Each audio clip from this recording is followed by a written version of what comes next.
sometimes you just have to take a couple deep breaths and lean into things. Difficult conversations, right? I have been having some of those lately. And I want to talk about a lesson that I've learned that I think we all need to learn. And I'll tell you about how it really hit home and connected for me. And the lesson is that we cannot know more about anyone's experience than they do.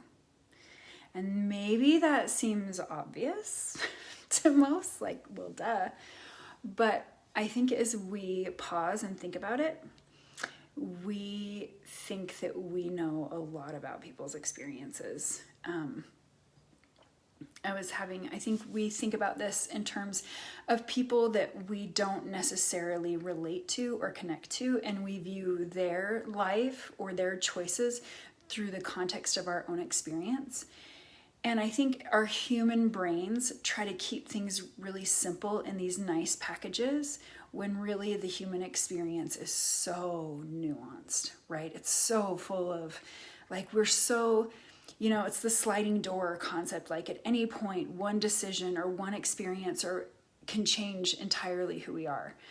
And so I think it's important to just pause and acknowledge that what is true for me might not be true for you.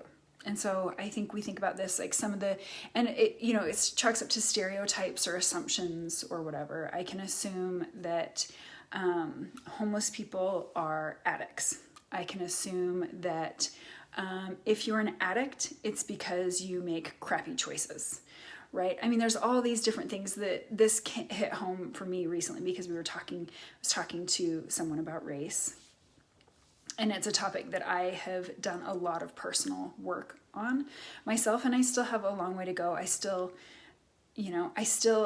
only understand it from my own perspective, but anyway, it just got me thinking about this. And I think it shows up a lot when we talk about, the LGBTQ community. I think just in all these different ways. And I think the harm that does in our society is that it robs people of their truth and their experience and their stories when we don't validate it, when we minimize it, or when we assume it from our own context. I'm having a hard time like fully articulating what I mean, so I'm going to share how this really started to resonate with me. And this is a really vulnerable story for me to share, and it makes me a little emotional and a little bit nervous to share it just because of the culture and the community that I'm in and the friends that I have and whatever. But last summer, I decided though I'd been considering it for a very long time, I finally decided to leave the church that I had been a member of for the last 20 years. And one of the hardest parts about making that choice was this icky feeling that I had that people were going to make false assumptions about me. And, there are lots of stories, and I'm sure this is probably true for all religions or most. But when you talk about somebody leaving a faith or a belief system, it's usually, especially when it's faith-based, there is this assumption that it is because something has gone wrong, right? The right choice is to stay. The wrong choice is to leave. And so if someone leaves, it's because there's a fault there. There's a problem. And people who have left their religions have left for lots of different reasons, and maybe they fit some of the molds or when I was going to church, there were a lot of anytime you talked about somebody leaving, it was always for one of these reasons, right? And so when I decided to leave, I didn't fit any of those reasons, and it really felt frustrating to me. It felt like who I am and who what my experience wasn't going to be witnessed or validated or understood. And that was really difficult for me because we are community creatures. Like, we are people who want to feel connected. And I felt very disconnected in that. I didn't leave because I had read up on history. I didn't leave because it was too hard. I didn't leave because I just wanted to get crazy and not feel guilty. I left because my belief system was no longer, my relationship to God was no longer in alignment with the teachings of this particular faith. And I had to leave in order to live true to my core self and in alignment with who I am. And from the outside, from inside the faith looking out, that doesn't make sense, right? We're going to tell a story. This was what my belief was, is that people are going to tell a story about my choice, and they're going to make these assumptions about me that I am not connected to God, that my relationship or my experience is less valid than theirs because it doesn't fit within their belief system. And I decided, and that's still, it's really hard for me to talk about because I still kind of hold that belief. And I don't, one of my personal challenges is I don't like the feeling of being misunderstood.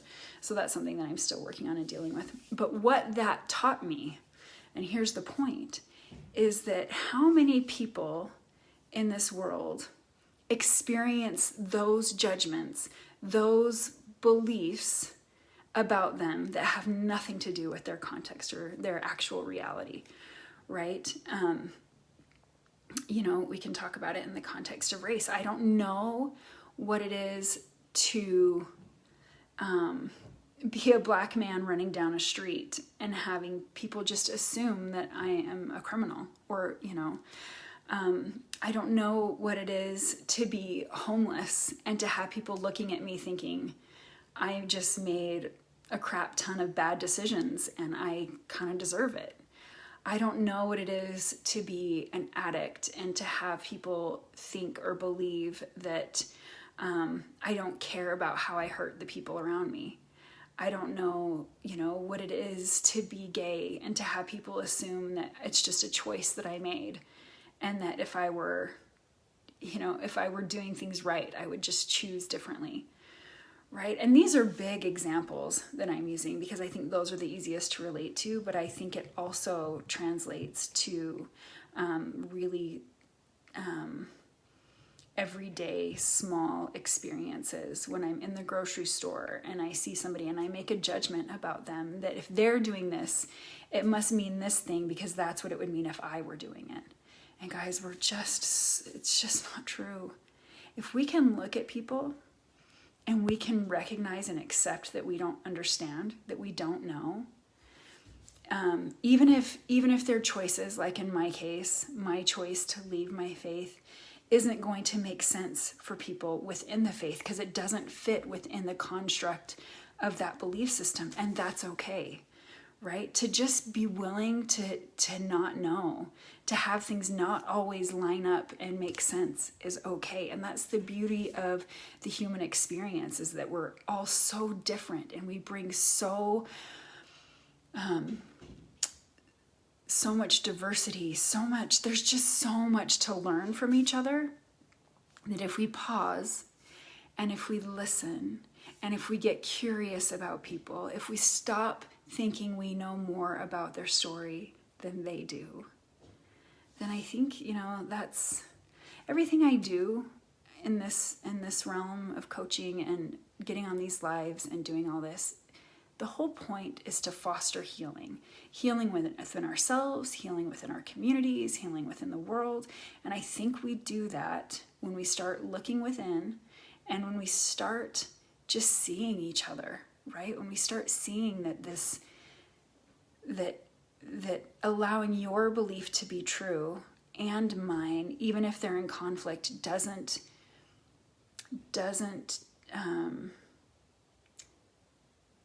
threaten anything.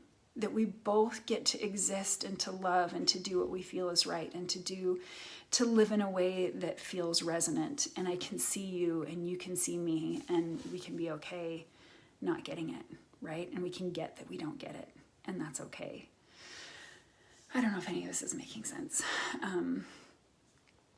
It's just feeling really heavy on my soul lately to witness so much assumption, witnessing it out in the world and witnessing it in myself. I catch myself, especially as a coach. I mean, I talk about this in the context of everybody else doing this, but how it's shown up for me is that I, as a coach, and one thing that I've always been able to do is really understand the root of behavior and why people do what they do.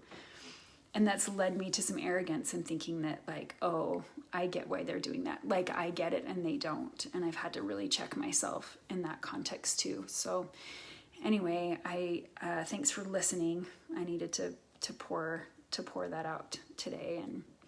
And yeah, if you have thoughts on it, I always welcome them. I love hearing what you have to say. I love having thoughtful discussions about things, even if it's talking about two opposing views. So anyway, I hope that you're hanging in there as always, and I hope that you're finding peace and joy on your Friday afternoon, and I wish you a fantastic weekend, and I will see you again at 1:30 on Tuesday. Okay, take care.